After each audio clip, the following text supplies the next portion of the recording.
Good morning, everybody. Welcome to our Sunday school class. And thank you, Timothy and Johnson, for joining us. Because we're doing one Sunday school class today, it's because we have invited a really special speaker online. His name is Pastor Allan, and he's also called XtianNinja, if you know him online. And so this is an exciting time. We could just hear about what he's doing. So recently, we're paying attention to what he's doing because he's doing something very new and innovative, especially for me. He's actually doing something. He's reaching people online, and he's really having a impact on people. Before that, he was a typical, probably like a pastor with a church, but now he's gone online, devoted himself going everything online, and so he's been and having such a reach too on that, using platforms which you're familiar with, probably not my generation's familiar with, called Twitch. And I think personally, Allan, I think a lot of people who try to describe you or introduce you probably don't do the best job because they really don't understand what you're doing. So I don't want to be in that boat where they're trying to do that. So maybe the best way is for you to introduce yourself. But I want to just thank you, Allan, for making such an effort to come up to just speak to us. Why don't we just get started? I think the best way to introduce yourself is you introduce yourself to us. Describing me or trying to introduce me is like trying to describe to someone what a narwhal is like, because you're like, well, okay, so it's kind of a walrus, but it's also in the water, but it looks like a unicorn, but the unicorn horn is actually its teeth. You know what I mean? Like describing me and trying to figure out what I do, it's confusing because I do a lot of stuff. But if you want to narrow it all down, I was a full-time preaching pastor for about 16 years. And then about 4 years ago, the God just kind of got a hold of my heart. And as I was praying through what should I do with myself now that, I'm no longer full-time pastor, do I go into full-time pastorate? I had an experience where um, I started looking into ways that I could expand my podcast. And my podcast was kind of reaching it, but I wanted to hear from more people. And so I'm like, okay, how do I hear back when it's a podcast? Well, the next logical thing was live streaming. And as soon as I found Twitch, my heart went out immediately to the people because I was doing a study of who goes on Twitch, who's the biggest group of people that goes on Twitch, and they're the lost, they're the lonely, they're the socially isolated, learning disabilities, autism, people who have been through bullying, people who had church hurt, people who basically have a reason that they can stay home a long time, and they're able to watch for long periods of time online, and it's because either they work there or because they have physical illness, mental illness, or whatever that keeps them there. And I immediately went, yes, these people, I understand what that's like. I've been through church hurt. I've been through mental health issues. I'm like, okay, so I can do that. And so as soon as I got on and started streaming, I'd like anybody else didn't know what I was doing. But after a while, you kind of get your rhythm. You figure out who your audience is, and God has been very kind to me to bless me with people that want to show up and watch and participate. Anybody have any questions? A few of you actually have subscribed to his channel or actually watch him. Some of you do. Have you ever watched XtianNinja? Okay, one. Few, okay. All right. Yeah, keep going, Allan. Maybe just just tell us. This is great. Great stuff. Okay, sure. So my main audience is it's quite a variety of people, but the way that I present myself is just simply this is who I am.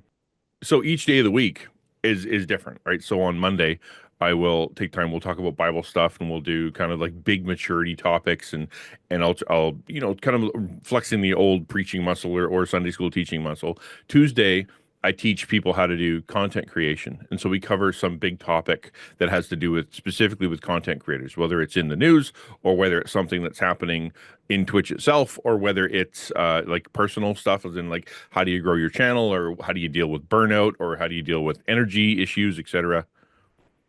And then we Wednesday we do something called the Wednesday check-in. That's a new thing that we've been doing. It's been working really good. Where I go to the Discord and I actually read and look through all the messages that are there from all the people and grab kind of a main theme. So we've talked about We've talked about how to get motivated. We've talked about what do you do with your grief. We've talked about how do you possibly find joy when there's so much misery in your life. We've talked about all kinds of different big subjects where it's not just me deciding what to talk about. It's literally from the community. These are struggles that people are having online, and they've shared prayer requests, they've shared questions, they've shared concerns or whatever on the Discord, which is our offline connection. And then I just kind of talk through that, and those usually go for a very long time. I last time I think we talked about joy in the midst for like 3 hours, and it was I think anyway, I think it was helpful. And then on Thursday we spent time just playing games. I really like indie games. I really like trying new games. Sometimes they're terrible, sometimes they're good, but the main arch of things that I want to play are games that have stories. I believe strongly that our connection as people is going to happen through storytelling, and there's so many great games out there that tell compelling stories or are really difficult to play, as in like because they cover such heavy topics, or they're silly, they're funny, or they have lots of choices where you get to kind of talk about the morality of or the choices of whatever this game is. I played recently a game called Copycat, and Copycat is a game where does anybody remember everybody play Copycat? No, it's a weird indie game. So you're a cat, and you go and you become the cat of this woman with dementia because she's lost her other cat. Well, you come in and you kind of, you're a little skittish. Then you get to know her, and you discover that she's got troubles with her daughter, troubles with her, different things. And then the cat that she had comes back, and it looks just like you, and takes over your spot, and now you're outside. And the way that the story is told is, how do you deal with an elder parent who's going through sickness? What happens if you've been, how does it feel to be rejected? How does it feel if you did nothing wrong, but someone has hurt you? What's it like to be out in the world by yourself, to not have friends, to not have connection to people, and then to kind of bump it, because we go and bump into other cats that are like mean and whatnot. And we're able to kind of talk through these situations, and some of it was really heartbreaking, and some of it was really funny. And I think that one of the best things that we can do as, for me anyway, as content creators, is allow ourselves and our personality and our troubles, our issues, or whatever, to shine through, connected to whatever our content is. Not every content creator is a gamer. Some of them, whether they do TikTok, or they tell jokes, or they create digital art, or they're musicians or whatever. But I think the root of it is, here's a piece of my heart, and let me connect to you with it. I think one of the thoughts is, should we, I think this is what I'm thinking. I think some other people are thinking is, like, should we as like a local church just jump into this, what you're doing? Like, is that sensible for us to do, or No, like, no, okay. it's not. I don't know if I've seen a church, except for maybe two or three big ones online, that actually sufficiently is able to serve or communicate with the online community. Because what the church generally does is they try to replicate their old style church, or replicate like normal church, but they just try to do it online, right? So come online, watch us sit in your pew, which is your chair, and watch us do the thing, and then we'll have a small group on the side, and you can go join that if you want to. And the truth is that the online community is very different. And I'll ask everybody I can kind of see, and you can agree with this. So if you agree with what I say, raise your hand. And that is, when people are watching things online, whether it be YouTube or otherwise, they don't watch the content, they watch reaction content, right? How many of you will see a video, but the video that you choose will be your favorite person or favorite streamer, favorite YouTuber reacting to that content instead of just straight up watching it, right?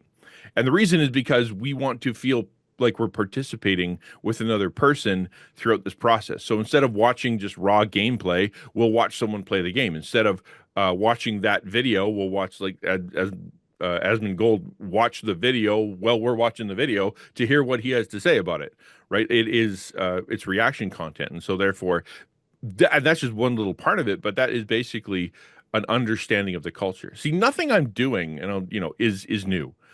It is, if you want to think about the online culture, think of it this way. What if out in the middle of the ocean one day, just a nation of 100 million people just rose out of the ocean. And all of a sudden there was this country somewhere, and they only had like you start learning about them, and they've got like three missionaries that are that don't know what they're doing, and they're well underfunded. What would the church do?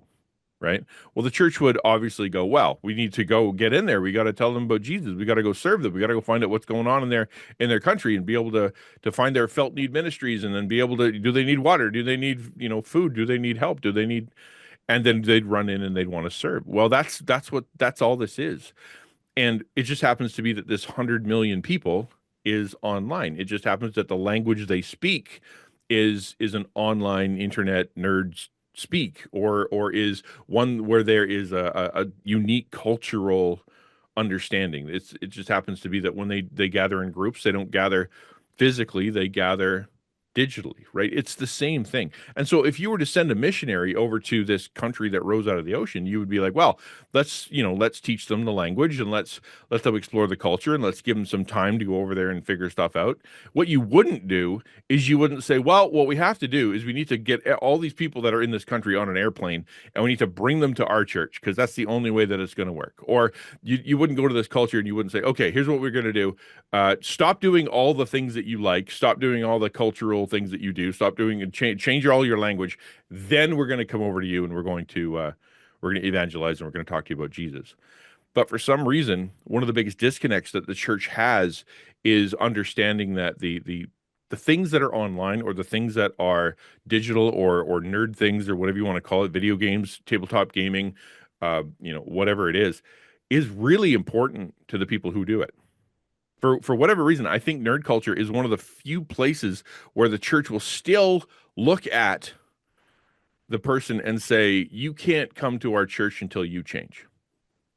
Right? There are a lot of people, a lot of groups out there that will be able to walk through the door. I'm convinced you could have someone walk in and they could have a pentagram on their shoulder, or walk in and their LGBT couple could walk in and whatever, sit down, and they would be greeted with grace, and they would be greeted with compassion, and of course maybe a little bit of, I wonder, what's going to happen or whatever, but they wouldn't be immediately looked at and go, okay, I need you to change.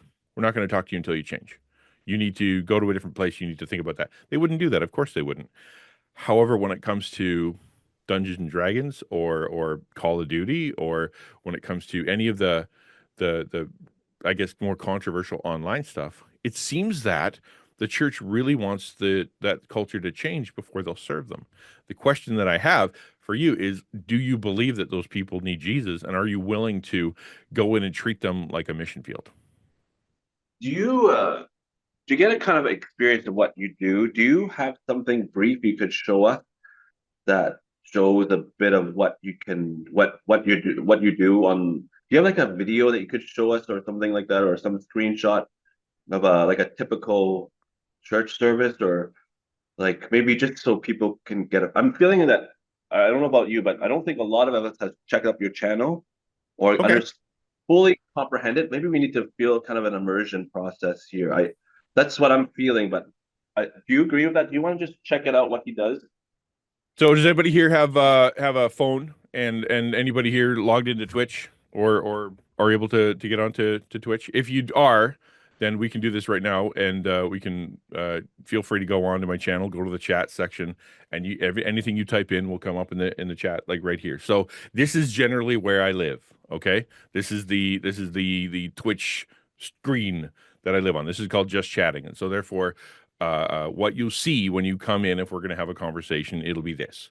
And on the side here, you've got all the chat, which is usually anywhere between 20 and 45 people that are talking about various topics. And if it's Monday, I'll be sitting here and I'll be like, okay, today we're going to be talking about this big subject, whether it be something from Charles Spurgeon, or some kind of piece of theology, or some kind of thing from my Devo, and we'll just talk about a Bible thing. On Tuesday, I'll be talking. Usually, I'll be in this screen on a Tuesday, and I can hold on.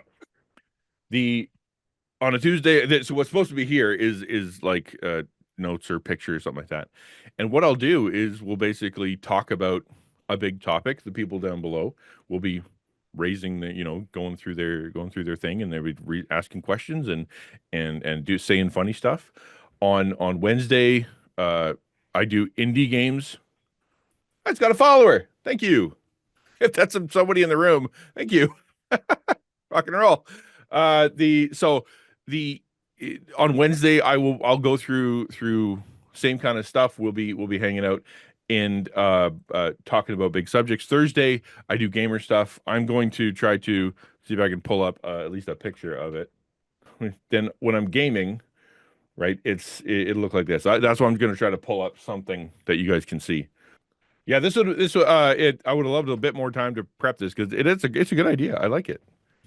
There are a few questions that you guys have asked already, so I can while we're talking, I can go through a couple of these. One of the first question I suppose was, how did you get started as you moved being traditional pastor to pastor online? And the big answer to that question of how I moved from one to the other is I at first I thought that I needed to change everything, right? I really thought I needed to take over, like, to just be online pastor guy, or to do to completely dismiss the pastor part of me, dismiss the Christian, like, kind of counselor stuff, and just play video games and be silly and talk and whatever, and like build a relationship with people and just kind of create this environment where it's safe, which is totally valid. It just happens to be, for me, after about 6 months, I started bumping into more and more people who were, how do I phrase it? More and more people who were Christian content creators, more and more people who were trying to connect to Christianity, or trying to connect to elders, pastors, leaders, dads, parents, to be able to share their love of gaming or nerd culture or content creation. And it broke my heart to the place where I actually ended up starting a whole new thing called TACO, the Alliance for Creative Outreach, which is a network of Christian content creators where I train and we unite them and we encourage them. I wrote a book for them. We do an 8-week course to be able to help them understand what it means to be a Christian content creator. And now I kind of live in both of those worlds. I live in the world of um, the video game silly talky thing, and the take it seriously and serve people and love people and bring together content creators. I'll tell you what, I'll push play, and then we can kind of you can kind of see generally what it's going to look like. This is sort of the main place where I live. Okay. Where I live in this section. This is where the games come from. This is where the most of the content is when I speak, and all the way along it's just reaction. Now I want you to know that most of what this is, consider like you were in a room with a bunch of people and you were having a board game night, right? What you're doing is you are trying your best to use the activity to build conversation, use the activity to unite people, use the activity to create some kind of experience that people want to come back to. That's all I'm doing. That's all I'm doing. When I play a game, it's usually something meant to have an emotional impact, which means that the people on the other side of the camera, the other side of the internet, are experiencing emotions as well. And so therefore I pause, we'll be in the middle of a game and it'll just be, okay, hang on. Let's talk about that. I want to let's spend some time just chewing on that subject. When I saw this, like, for example, how many understanding what it's like to be part of a D&D campaign? How many of you have been part of a Dungeons and Dragons campaign? Anybody? Yes? Oh yeah. See the back. Is there a couple I see?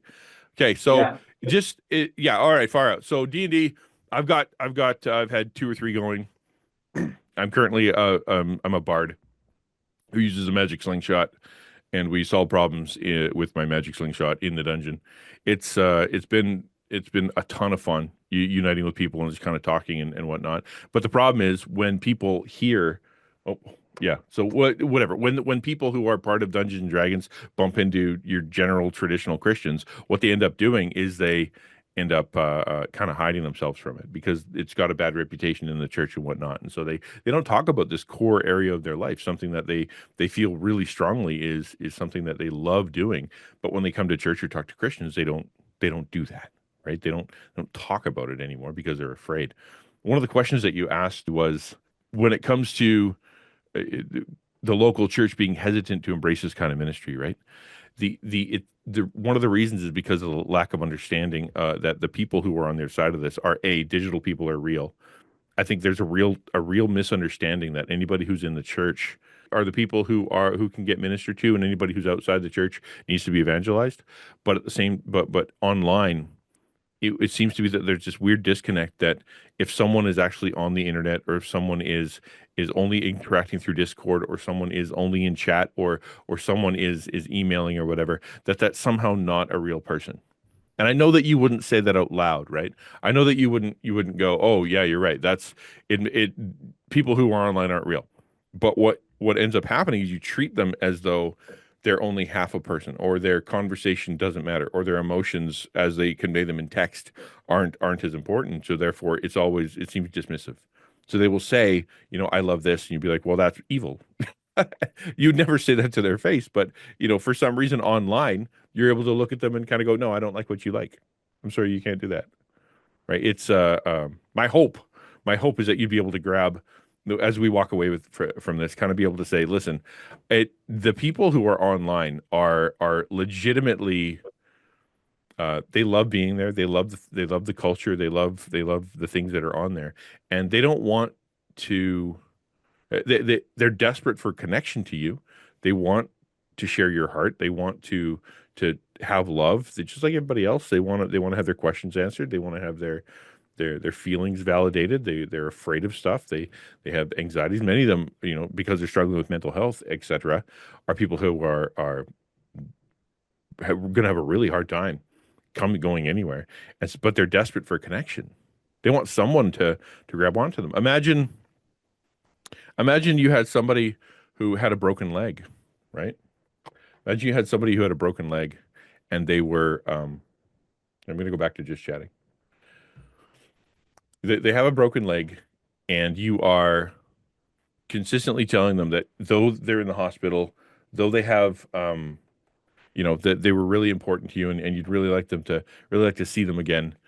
What you want to do is you want to make sure that the only time that you have a conversation with them is when they can finally come back to your house, or when they can finally be in your uh, in to back at the small group or whatever. You would never do that, right? You never say to this person who has a broken leg, once you can rejoin the running club, then we can talk again. Of course not. You'd go visit them, right? You'd go to the hospital, you'd go and connect with them, you'd send them messages, you bring them a card. Online, if you can wrap your head around it, you got to understand that many of the people there are struggling with social anxiety, social disorders. They are afraid to go outside. They have been hurt by people, hurt by churches, hurt by individuals who didn't understand them. If they are autistic, and a lot of the people are, they struggle with communication. They struggle with sensory issues. Walking into a church and having the lights turn on, and then everybody goes, "Shake your hand," and then loud noises and songs, it's everything they hate. It makes them it just feels the worst to many of them. And so what they need is an area that they can connect to people, but they can control the volume. They can pause. They can spend a bunch of time crafting just the right sentence so that they can share it. They don't have to feel embarrassed. When I look at your name that comes in online, like I don't know how I got like followers today, but like when I see a name come here, I don't know who that is. I can't judge them by how they look. I can't judge them whether or not they're in a wheelchair. I can't judge them because they have whatever Down syndrome. I can't judge them because they have abuse or physical issues. I can't judge them by how they're dressed. All I see is their name. And that anonymity, which also works against people, right? You get the problem with anonymity on the internet is that people can be really, really mean, right? Well, it also means that they can share whatever they want without fear of anybody finding out. So I'll be sitting here and all of a sudden in chat it'll come up and someone will say, and this happened a little while ago. My mom's driving me crazy.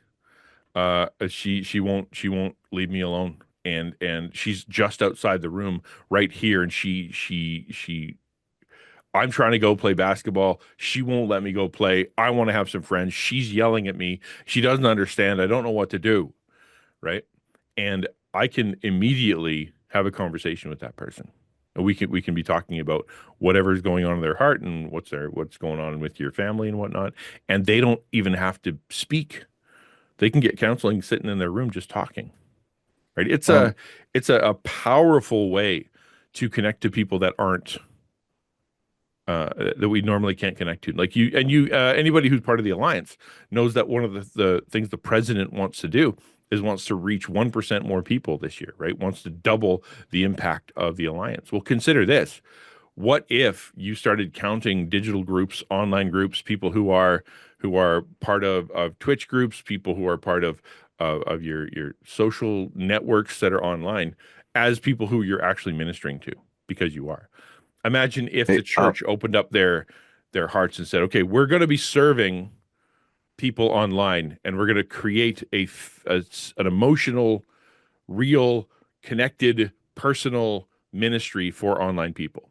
Because you guys already do this. I know you do, right? You have a youth group, you have a Sunday school, you have probably a men's group, you have a women's group, you have a seniors group, you have a worship group, you have like you have you have lots of different pastors for people to be able to go and connect to them on that individual special, this is who they are method. If you were to see the online community as a special, unique group of people who needs to be served in a very unique way, you could have a pastor of digital ministries who is able to connect to them where they're at, understand their culture, speak their language, and be able to connect them directly back, bridge them back to the larger church. So that the people who are here, who are part of your church, will be able to show them love in a way that they can understand. Thanks a lot. This has been helpful for us just to get like a 100 feet understanding about what you're doing. So there are some questions that just came through. I just want to respect Yeah. the questions. Eugene, do you have a question? You were holding up a few. Do you want to just unmute yourself? Sure. Hi, Pastor Allan. Can you hear me? Hello, I can. I have a red eye sickness today. That's why I wasn't able to come into the church. That's why Okay. I can tune in online. They Uh, all appreciate that. Nobody wants that. I know. Thank you for sharing. Just a little bit personal question on the side.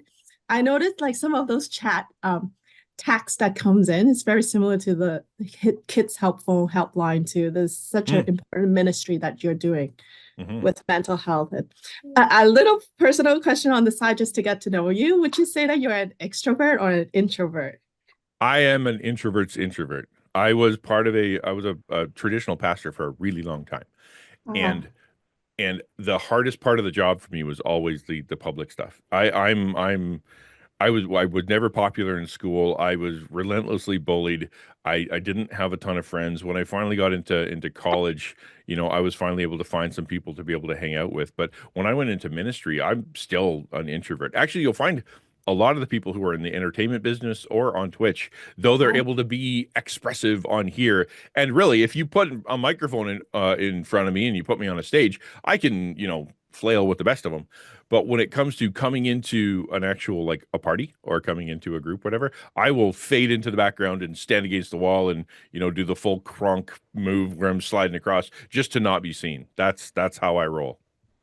Oh, so that is actually a comfortable platform for you too. Would you say that? This platform has been the best thing I think I've ever done. I because of the church hurt that I've experienced, and I pastored two abusive churches. Because of the difficulty that I've had in mental health stuff, whether it be being up and down because of some of those issues or because of the struggles that are happening in my family and time that I need and whatnot. Being online has been an incredible gift because the people who I get to talk to, right? They resonate with what I talk about because I'm always me. I've never been able to be more me than I have been in this. I get to be like on this last week, I was able to sit with a wonderful woman while she was playing, and we were playing a game where I was a pretty princess, right? I was just running around being a pretty princess. Before that, I was slaying monsters. Before that, I was talking about deep theological stuff. Before that, I was sharing mental health. I was also being a pastoral counselor. I was also be able to be a tech nerd. I was like all the things that I love, I can do in this ministry. And it just happens to be that some of it resonates with people. And so therefore, yeah, I get to be the most me here more than if I were to be out at a church or meeting people. I felt that I get to know my online people that I enjoy. Um, for example, someone from Korea, someone who is a pianist online, I actually follow them, and to the level that I felt like I know them personally. And in fact, and sometimes we feel really happy when they reply my message. I just wonder, what is the level of personal engagement that you feel like this online platform allow the personal relationship to grow? And I really appreciate that there's no judgment part where you don't have to even know the person, you don't even know how I look like right now, but then you are able to engage with me and answer my question. What is your personal engagement you feel like, and how do you help yourself between home life and time caring for others?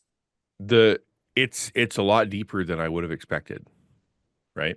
So one would think that there would be this sort of natural disconnect between, people who are online, or because it's text, or because it's asynchronous, because it's happening in different times, because it's people are chatting over a long course of time, or because it's on Twitch and there's like 35 people, and that's just not the case.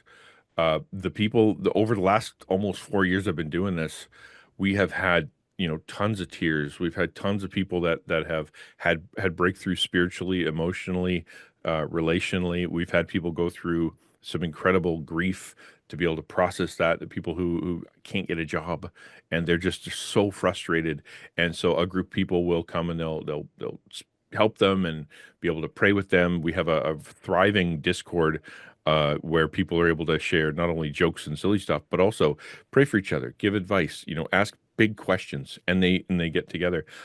Because I think it's just kind of part of the reason that the way I do what I do, and that is really, I'm just me. I'm just me all the time. It allows people to have the permission to share some pretty deep stuff, right? And there's some really deep stuff. For example, seniors who are at home and they're alone and they don't have kids, but they have sick family members and they're having to serve their family members. And they come and you can almost feel the weight of the exhaustion when they come and sit down. Like, I've finally done another day.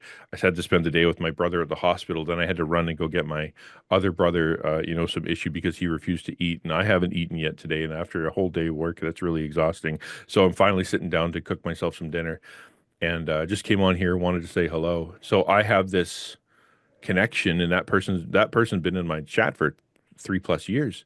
We've been able to, they come in because the group that we have and the people that we have and me, we get to be a comfort to each other. I get to help them and love them and encourage, because when they come here, they are understood.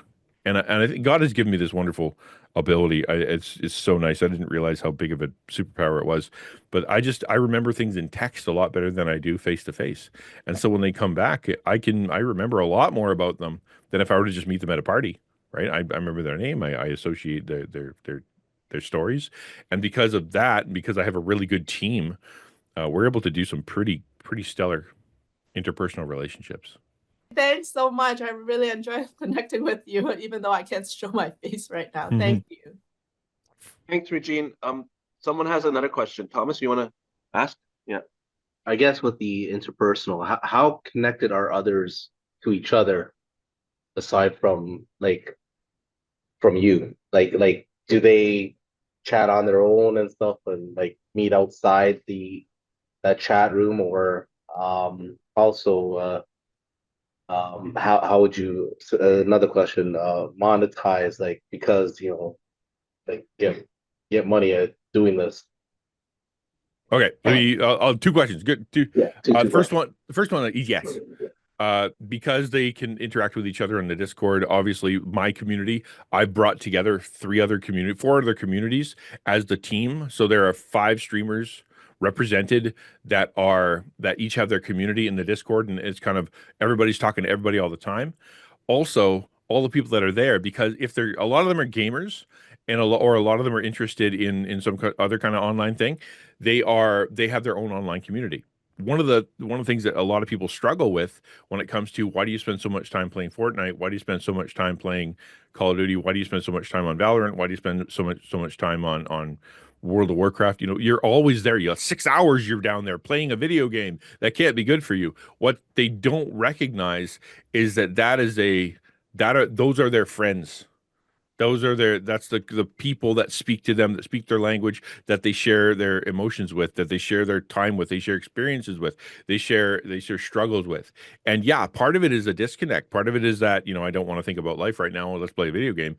But along with it is these people are going through something I'm going through too. They understand what it's like to not have many people around them in real life, and we're united really in this place, and they get to know each other offline during in other kind of groups. It's real. The relationships are very, very, very real.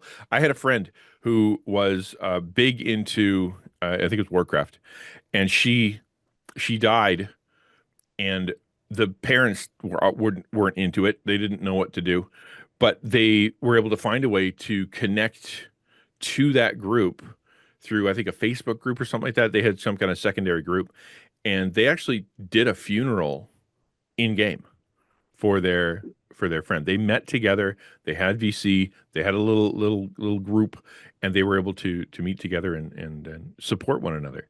Right? If you go on a Minecraft server, it's not just people building with blocks. It is people texting and texting and texting and texting and texting and having all kinds of conversations. Right? It's just a means to build community and build relationship. They do it all the time, and it's all over the place. Second question, does that answer the first question first before I jump into the second question? Yeah. Thumbs up. Okay, second question, monetization. Not through Twitch is the answer. So like I'm full-time.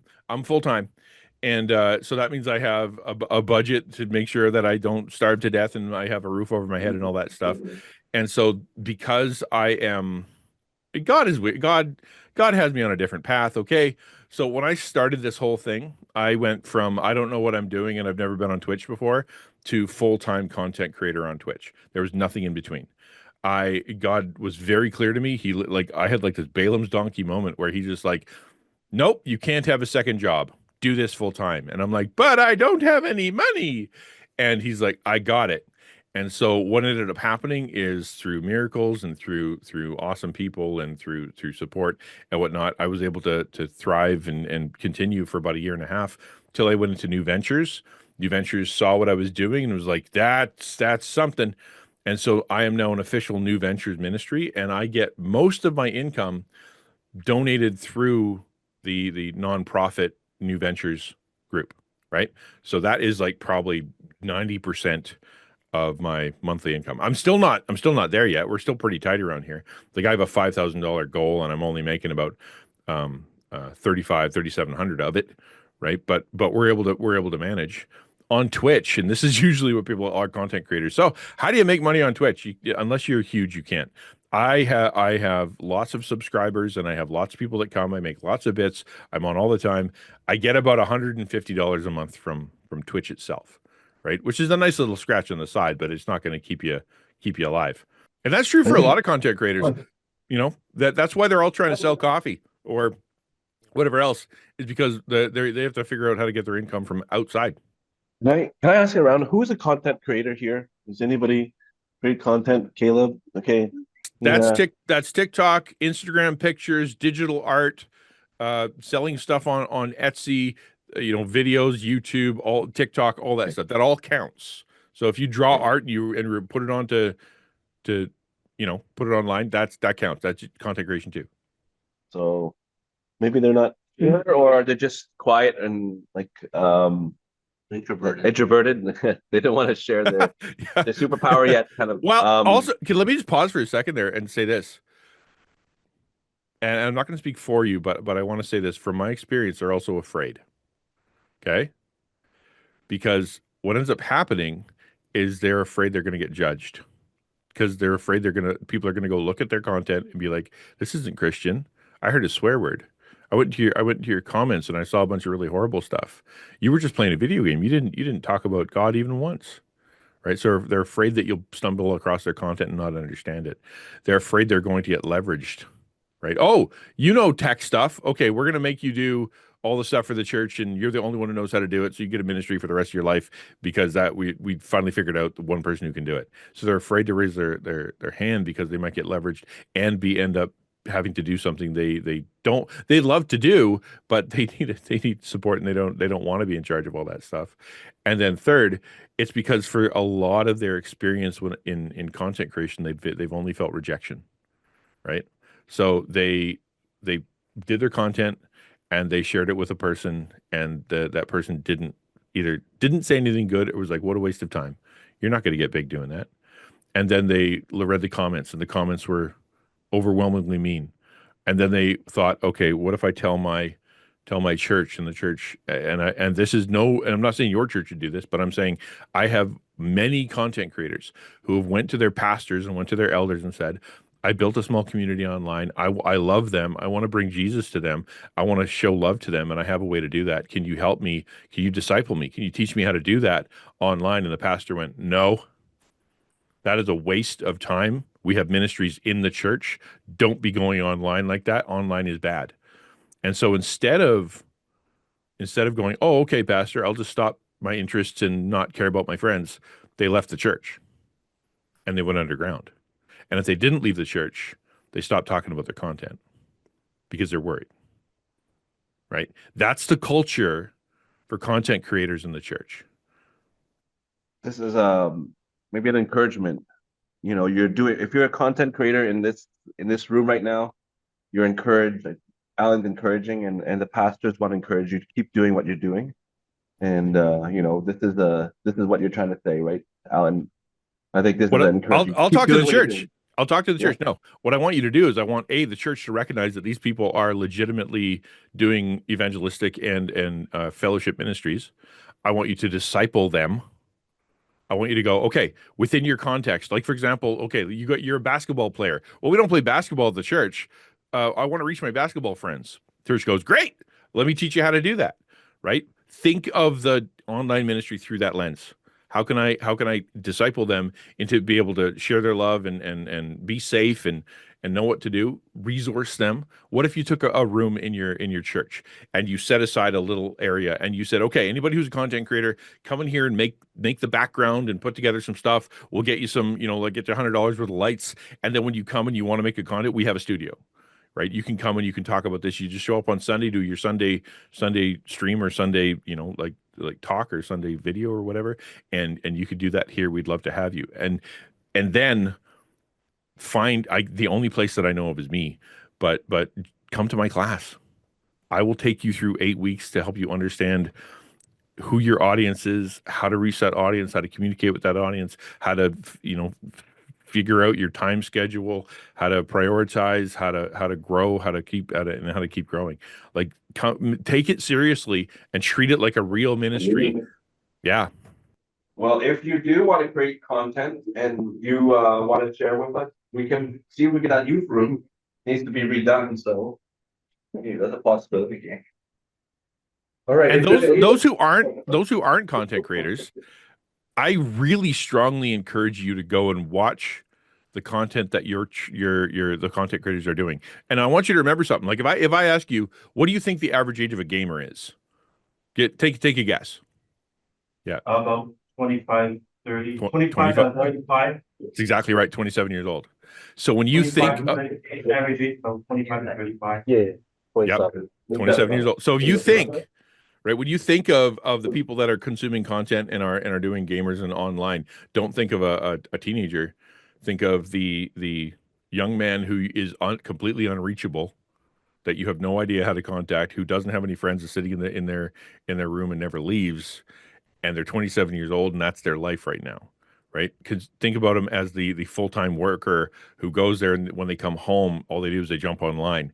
They're 27 years old. Right. A lot of it's 52% male female ratio. Right. It's not only dudes. It's also girls. Right. It's a lot of them. There are 3.5 billion gamers in the world. Right. There are hundreds of millions of people watching. Like right now, if you wanted to YouTube, there's like I think it's 10 million people or something like that currently watching live gaming. Right. It's not small. And so if you're not a content creator, or you are someone who doesn't understand this stuff, go find some and go onto their videos and make a comment and go show up to their streams or go show up to their stuff or encourage them. Just be there so that they know that they've got people that are believers and that are mature and that love them and encourage them. Really? Allan, we just really appreciate you giving us time to kind of share and be able to, like, you know, share what you're doing. And now I think a lot of us have a better understanding of what to do or what you're doing and how we can support you, you know, and really pray for this. You know, thank you again, Allan.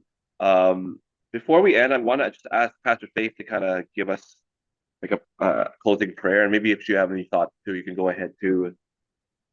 Yeah, what's your most watched game that you stream right now, Allan? Curious. I change every week, right? So okay. yeah, like literally I'm a variety streamer. I decided to do everything the hardest possible way, and the hardest thing to do is be a variety streamer. I don't know why I did that, but that's just how I do things. All right, I'm just gonna pray and then we will close. Yeah, and thanks so much, Allan. We really appreciate it. Yeah. Amen. All right, well, come see me on Monday. Come say hello when I'm in stream. And for anybody who's interested, go check me out on the New Ventures site. I could use some more supporters. And also the last thing, if you know anybody who is a content creator or you know anybody another church or whatever that I can come and talk to, put me in contact. I would love to be able to share more of this with other people. Thank you. Thank Thanks, you. Allan. Thank you, Allan. Bye. Thanks a lot.